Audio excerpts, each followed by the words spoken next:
Hello students, good morning to all of you. आज हम करेंगे chapter second acids bases and salts. तो इसमें जो है आपने प्रीवियस क्लासेस तक जो किया है वो ये था कि एसिड्स इन टेस्ट कैसे होते हैं, बेसिस इन टेस्ट कैसे होते हैं। तो एसिड्स की अगर हम बात करें तो सॉर इन टेस्ट होते हैं, बेसिस इन टेस्ट कैसे होते हैं, बिटर होते हैं टेस्ट के अंदर बेसिस। अब हम करते हैं कि आपने जैसे देखा कि एसिड्स टेस्ट के अंदर सावर होते हैं, बेसिस टेस्ट के अंदर बिटर होते हैं। तो आपके पास में क्वेश्चन है कि अगर आपके घर के अंदर किसी को एसिडिटी हो गई है तो आप उसको क्या देंगे। तो इसमें क्वेश्चन है कि which of the following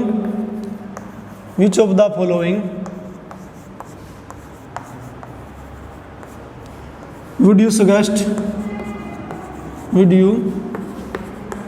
suggest as remedy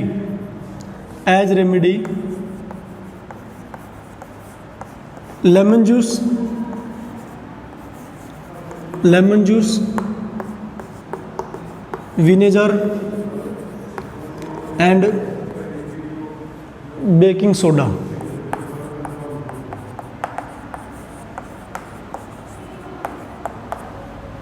तो इसमें से आप क्या सजेस्ट करोगे उस पर्सन को।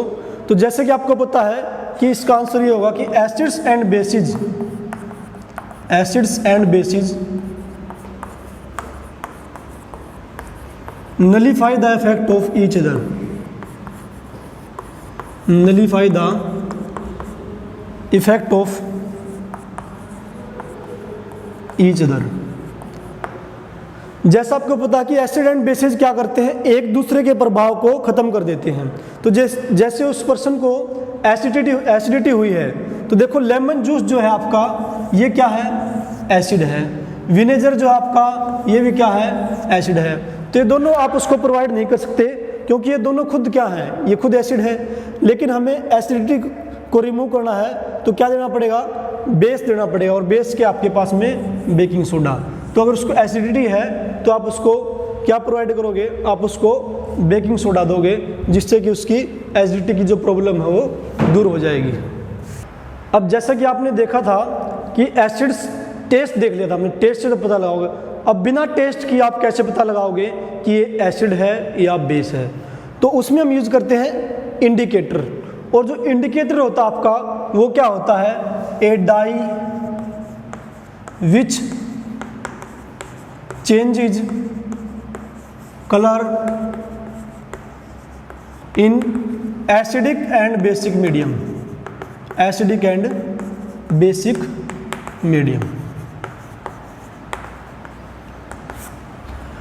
अब इंडिकेटर्स के आपके पास में 3 टाइप्स होते हैं। पहला होता है नेचुरल इंडिकेटर जो कि प्रकृति के अंदर प्रेजेंट होता है नेचर से। वो आपके पास में लिटमस 2 टाइप का होता है, या तो आप लिटमस सॉल्यूशन के रूप में लेंगे या आप लिटमस पेपर लेंगे। सेकंड है टर्मरिक होता है, ये भी नेचुरल इंडिकेटर है। उसके बाद में सेकंड टाइप है सिंथेटिक इंडिकेटर। अब सिंथेटिक जो इंडिकेटर होते हैं ये होते हैं मैन मेड। इसमें आता है मिथाइल ऑरेंज और फिनोप्थिलीन। इसके बाद में जो नेक्स्ट है, थर्ड है, वो है ओल्फैक्टरी। ओल्फैक्टरी जो इंडिकेटर होता है इसका मतलब होता है कि different order in different acids and bases. Olfactory में कैसे पता लगाएंगे आप कि अलग अलग ऑर्डर होगा, स्मेल होगी, एसिड के अंदर अलग स्मेल होगी, बेसिस के अंदर अलग स्मेल होगी। यानी कि ये ओल्फैक्टरी कैसे हैं, ये ऑर्डर से रिलेटेड है। ओनियन और vanilla are the examples of olfactory indicators. अब इंडिकेटर्स में हम देखते हैं जो नेचुरल इंडिकेटर्स है उसमें फर्स्ट आपका लिटमस। अब लिटमस जैसा मैंने बताया था आपको सॉल्यूशन फॉर्म में भी होता है, पेपर फॉर्म में भी होता है। तो लिटमस क्या होता है, a purple dye which is extracted from plant lichen plant से लिया गया है लिटमस। और प्लांट्स होते हैं क्या होते हैं, नेचुरल होते हैं, इसलिए किसमें ये नेचुरल इंडिकेटर्स में होते हैं। अब लिटमस क्या काम करेगा, आप लिटमस पेपर लो चाहे सॉल्यूशन लो, यहाँ हमने लिटमस पेपर लिया तो एसिड्स के अंदर जब हम उसको डालेंगे तो लिटमस पेपर क्या करेगा, एसिड उस लिटमस पेपर को ब्लू से क्या कर देगा, रेड कर देगा। और अगर बेस है सॉल्यूशन आपके पास में तो क्या हो जाएगा, रेड से ब्लू हो जाएगा। सपोज करो आपके पास में बिकर है, इसके अंदर जो सॉल्यूशन है ये सॉल्यूशन आपके पास में एसिड है। आपने एक लिटमस पेपर लिया, ये इसके अंदर डाला।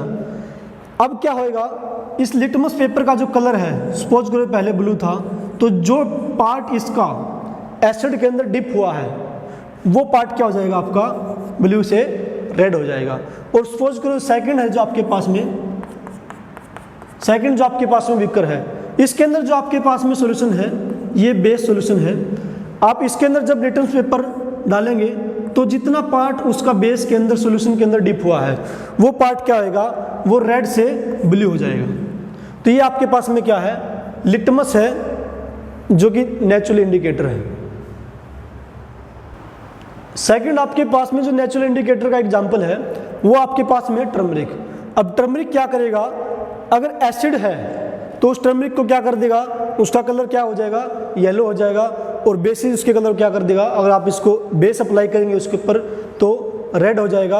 अब इसमें क्या होता है टर्मरिक के अंदर, जैसे कि आपने कभी देखा होगा कि आपका कोई क्लॉथ है उसके ऊपर अगर कोई करी वगैरह अगर डल जाती है उसके ऊपर गलती से, तो क्या होता है जब आप उसको सोप अप्लाई करते हैं उसके ऊपर, जब आप उस कपड़े के ऊपर क्लॉथ के ऊपर सोप अप्लाई करते हैं तो जो जिस पार्ट के ऊपर वो लगी हुई है करी, वो पार्ट क्या हो जाता है, पहले वो रेडिश ब्राउन हो जाएगा। वो क्या हो जाएगा,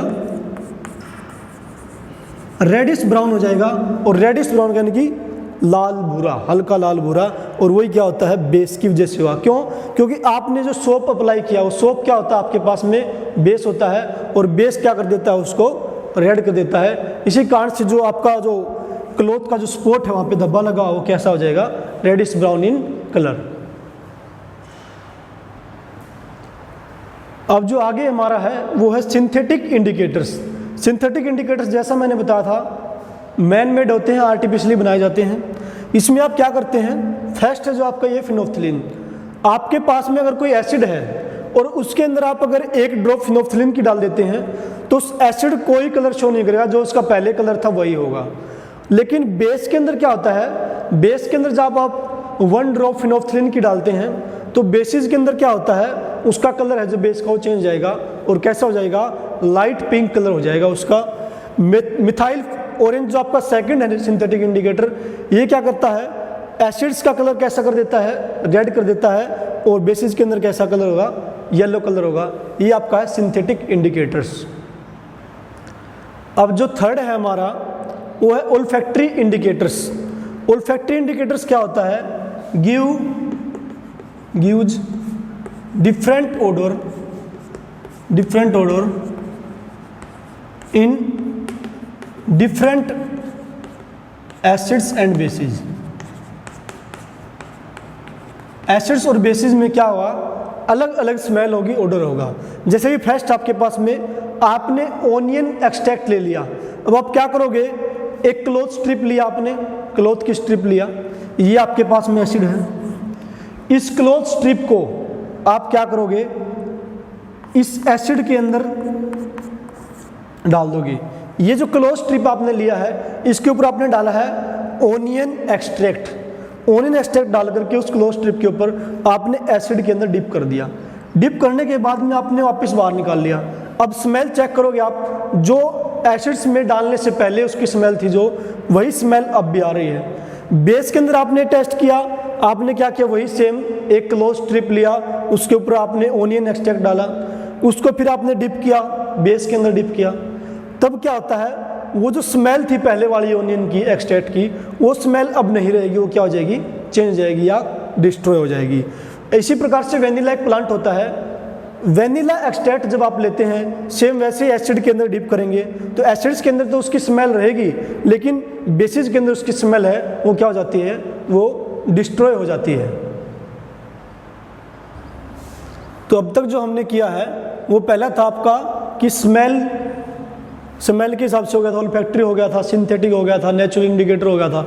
उससे पहले जो आपका था वो था कि टेस्ट करके आपने बताया था कि एसिड है, बेस है।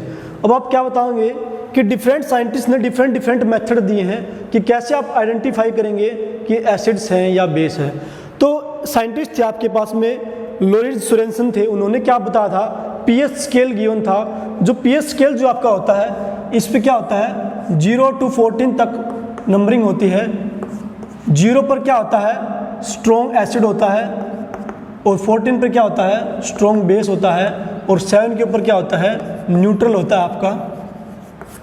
अब 7 से जो बिलो होता है, 7 से जो बिलो होगा वो आपके पास में क्या होगा, एसिड्स होगा, और अबो 7 होगा वो आपके पास में क्या होगा, बेस होगा।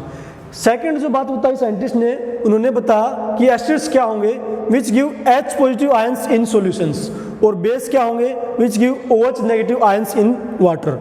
और सेकंड जो बात बताई फिर आए साइंटिस्ट, उन्होंने बताया कि प्रोटॉन डोनर होते हैं कौन, एसिड्स, और क्या होते हैं एसिड्स, इलेक्ट्रॉन एक्सेप्टर होते हैं। क्यों, क्योंकि देखो आपके पास में H पॉजिटिव है, इसका मतलब क्या है, यहाँ पर एक प्रोटॉन है जो एक्स्ट्रा है, ये इसके पास में एक्स्ट्रा प्रोटॉन है ये, तो ये प्रोटॉन उसको दे देगा जिसको इसकी नीड होगी, तो ये प्रोटॉन क्या है, डोनर है।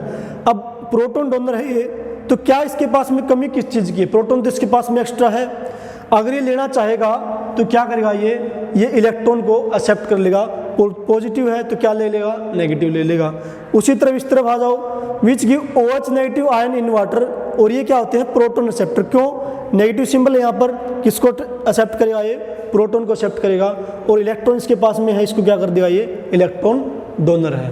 तो इस प्रकार से एसिड्स एंड बेसिस की कैसे पता लगाना है, 3-4 आपके पास में मेथड हो चुके हैं। आपने 9th स्टैंडर्ड तक जो किया है वो सीधा ये है कि टेस्ट के हिसाब से कैसे पता चलेगा कि टेस्ट के अंदर सोर होते हैं, बिटर होते हैं। उसके बाद में आया है कि आप कैसे इंडिकेटर्स का यूज करेंगे, और थर्ड जो बताया है कि पीएच स्केल का यूज करेंगे, या जो थ्योरी दी गई थी proton acceptor theory, electron donor theory, ये इसके हिसाब से भी आप बता सकते हैं कि ये एसिड्स हैं एंड बेस। अब आगे हम जो करेंगे वो हम करने वाले हैं एसिड्स एंड बेसिस की रिएक्शंस करेंगे, केमिकल रिएक्शंस होंगी मेटल्स के साथ में, मेटल ऑक्साइड के साथ में, वो करेंगे हम नेक्स्ट। अब हम करेंगे रिएक्शंस करेंगे, chemical reactions of acids and bases. तो फर्स्ट ऑफ ऑल आपके पास में reactions of acid with metals, acid की आपने रिएक्शन करवानी है मेटल के साथ में। आपके पास में ये जो बिकर है इसके अंदर आपके पास में क्या है, डाइल्यूट H2SO4 यानी कि डाइल्यूट सल्फ्यूरिक एसिड है। अब डाइल्यूट सल्फ्यूरिक एसिड है, इसमें आपने डाल दिया जिंक ग्रैन्युल्स, जिंक के टुकड़े डाल दिए, जिंक के आपके पास में मेटल है, तो आपके पास में एसिड हो गया, मेटल हो गया। अब यहाँ पर क्या होगा, रिएक्शन होगी, ये जो हाइड्रोजन गैस है ये क्या होगी, यहाँ पर H2SO4 था, जिंक था, ये जो सल्फेट आपका ये जिंक के साथ में आ जाएगा, ये बन जाएगा आपका साल्ट ZnSO4। और जो हाइड्रोजन गैस है वो इस पाइप के थ्रू जब आप इसके अंदर डालोगे, वैसे तो ये रिएक्शन पूरी हो चुकी है, हाइड्रोजन गैस हो चुकी है, यहाँ पे निकलेगी, लेकिन आपको अगर आइडेंटिफाई करना हो कि यहाँ पर जो गैस निकली है वो हाइड्रोजन गैस है या नहीं है, तो हाइड्रोजन गैस का एक टेस्ट होता है, उसको हम बोलते हैं पोप टेस्ट। और पोप टेस्ट क्या होता है, यहाँ पर जो आपकी हाइड्रोजन गैस है यहाँ से जो निकलेगी, आपने यहाँ पर एक सोप सोल्यूशन ले लिया, इसके अंदर ये हाइड्रोजन गैस आ गई।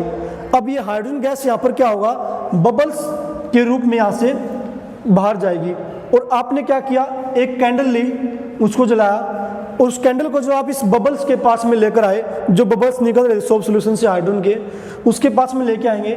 अगर हाइड्रोजन गैस होगी तो वो बर्न होगी विद पोप साउंड, और हाइड्रोजन गैस नहीं है तो पोप साउंड नहीं आएगा।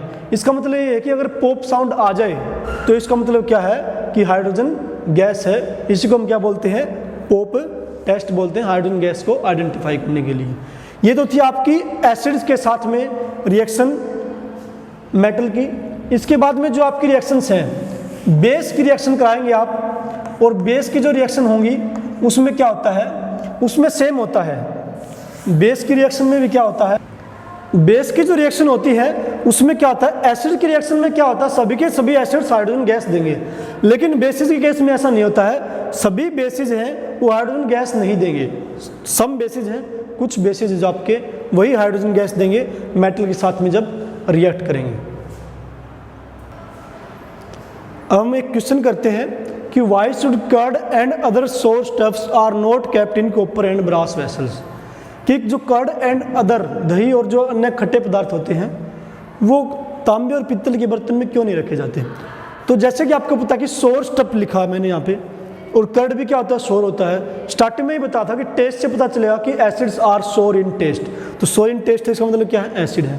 और एसिड जो होते हैं वो रिएक्ट करेंगे मेटल के साथ में, जो वेसल की मेटल है उसके साथ में रिएक्ट करके क्या बनाएंगे, पॉइजनस सब्सटेंस बनाएंगे, which causes food poisoning and damage our health, जिसकी वजह से हमें फूड पॉइजनिंग हो जाएगी और हमारी जो हेल्थ है वो भी डैमेज हो जाएगी। तो आई होप कि आपको ये सब कुछ समझ में आ गया होगा और अच्छे से करना आप भी इसको। अगर कोई डाउट है तो कमेंट में बताना, अदरवाइज़ आप हमारी वीडियो को लाइक करना, शेयर करना और हमारा जो यूट्यूब चैनल है SGS मुल्कपुर उसको सब्सक्राइब करना। Thank you.